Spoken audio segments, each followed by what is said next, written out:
Nicolás Maduro aumentó en 103% el salario mínimo integral en Venezuela y lo ubicó en 5.196.000 bolívares, más o menos es equivalente a $65 según la única tasa oficial de cambio, aunque del mercado negro no llega a $2. Este es el cuarto aumento en el año. Para los ciudadanos es una burla al bolsillo y un insulto a los venezolanos. El informe desde Caracas con nuestro periodista Oliver Fernández.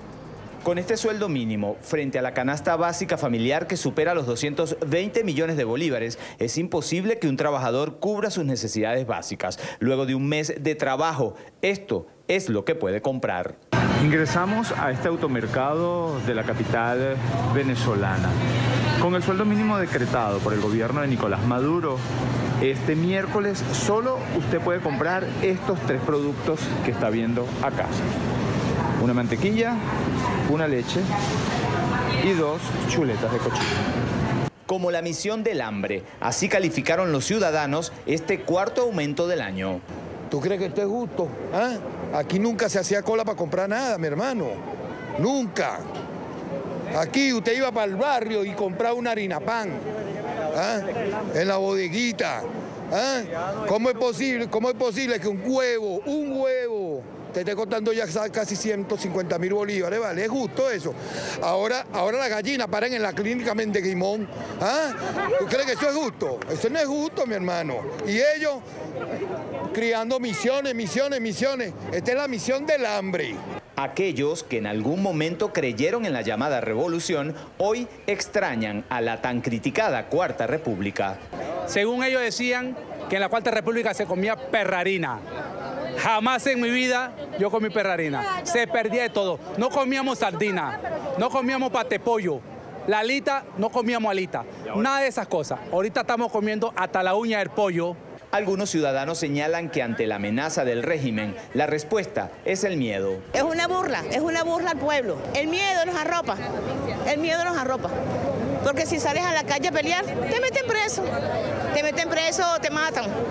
Entonces el miedo nos está arropando y el miedo nos está llevando a no tener una calidad de vida. Andrés Velázquez, exgobernador del estado Bolívar, señala que Venezuela es el único país en el que un aumento de sueldo no se celebra. Sino que entra en pavor cuando llegan los anuncios de aumento salarial, que de paso representa menos de $2 al mes como salario mínimo, cuando la canasta básica alimentaria está en más de 220 millones de bolívares.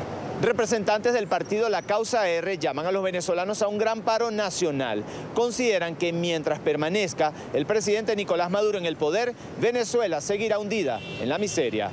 Es la información que manejamos desde Caracas y con ella los invitamos a que continúen con más de la tarde. Gracias. 6:10 en Caracas. Saludo en Venezuela a Pedro Luis Echeverría, economista, exsecretario general del Banco Interamericano de Desarrollo y exembajador de Venezuela en Estados Unidos. Muchas gracias por estar con nosotros. Bienvenido. Encantado de estar con ustedes y con su audiencia. ¿Venezuela había estado en algún momento en esta situación?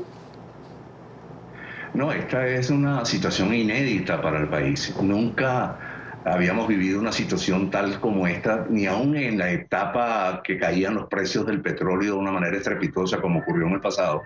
Nunca habíamos vivido esta situación. Esta situación se deriva de la incompetencia y negligencia de parte del gobierno de tomar las medidas económicas necesarias para poder evitar que la hiperinflación siga acabando con los hogares venezolanos. Fíjese usted que aquí se está hablando de un incremento salarial. El año 2017 se hicieron 5 incrementos salariales. En lo que va del 2018 van 4 incrementos salariales y no se ha resuelto el problema de carestía, el problema de costo de vida, etcétera, que sufre el venezolano.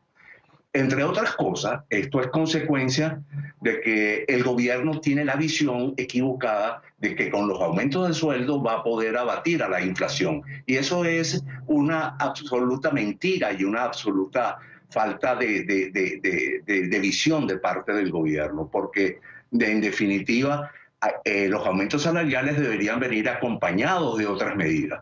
Y además hay cosas que son muy grotescas. Por ejemplo, también se decretó aumento de salario para las Fuerzas Armadas. Un coronel de la Fuerza Armada en este momento recibe 84 millones de bolívares, en comparación con los 2 millones y tanto que recibe el trabajador que vive del salario mínimo. Esas inconsecuencias de parte del gobierno, esas irregularidades, están llevando al país a la debacle más absoluta, más allá de la que ya tenemos. La hiperinflación que estamos soportando tiene esta significación. Los precios suben a un promedio de 2.4% diarios, que ese es el índice de inflación que tiene Chile en un año. Nosotros lo tenemos a diario. Esto significa que la hiperinflación en Venezuela va a llegar a cifras astronómicas hacia final del año y no hay incremento de salario posible que pueda contrarrestar a esa situación. ¿Y cómo frenar esta situación? ¿Cómo cambiar el rumbo de Venezuela? Lo primero que tiene que hacer, lo primero que yo creo es que el gobierno renuncie en pleno y se vayan. Definitivamente llevan demasiado tiempo en el poder y demasiado daño han causado al país, demasiado daño han causado a la gente, a los ciudadanos de este país. Yo creo que la primera medida y la única medida realmente efectiva es que el gobierno se vaya en pleno y que unas nuevas manos conduzcan el país. Eso por un lado.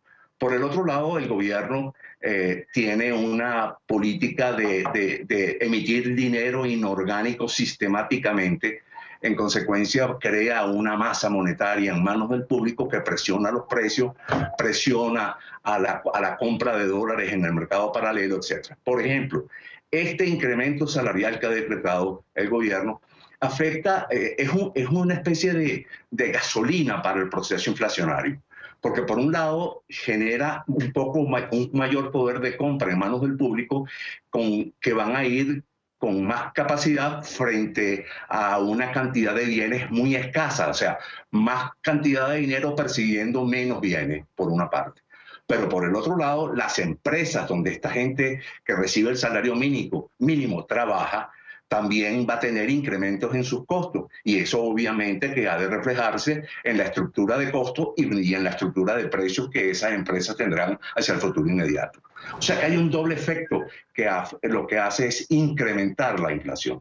Repito, si estas medidas no se toman con otras como la que hemos señalado, eliminación del déficit fiscal, eliminación de la emisión inorgánica de dinero, el atender el tema de la empresa petrolera venezolana que está de capa caída y es la fuente de ingresos primordial que tiene el país, esto no tiene ninguna salida ni ninguna respuesta. Ahora, usted hablaba de este incremento en el salario de las Fuerzas Armadas, en las pensiones, en las ayudas gubernamentales. De alguna manera trata de comprar a esa gente que recibe ese dinero, de alguna manera engañándolos. Bueno, mire, de lo que se trata es que el soporte principal que tiene el gobierno en este momento son las Fuerzas Armadas, la actitud de las Fuerzas Armadas de acompañar al gobierno. Entonces creo que la medida que adopta el gobierno de aumentar el salario en las Fuerzas Armadas simplemente es para tener tranquilas a la gente que les da el apoyo que necesitan para poder seguir manteniéndose en el poder. ¿Qué le diría a las Fuerzas Armadas y a esas personas que de alguna manera todavía lo respaldan? Yo creo que las Fuerzas Armadas no son unos marcianos, no son gente extraterrestre. Son ciudadanos también venezolanos que tienen familias, que tienen hijos, que tienen madres, padres, etcétera, y que tienen que enfrentar las mismas circunstancias que están enfrentando el resto de los venezolanos. Que ellos estén relativamente mejor que los venezolanos, es verdad, pero ellos también tienen que comprender que su familia, la gente allegada a ellos, está padeciendo de todos estos males y de todos estos daños. En consecuencia, las Fuerzas Armadas tienen que reflexionar sobre si es conveniente para la marcha y el futuro del país de ellos y de sus propios hijos, mantener esta situación por más tiempo. Le agradezco a Pedro Luis Echeverría, economista, exsecretario general del Banco Interamericano de Desarrollo y ex embajador de Venezuela en Estados Unidos. Gracias por estar con nosotros. Siempre a su orden.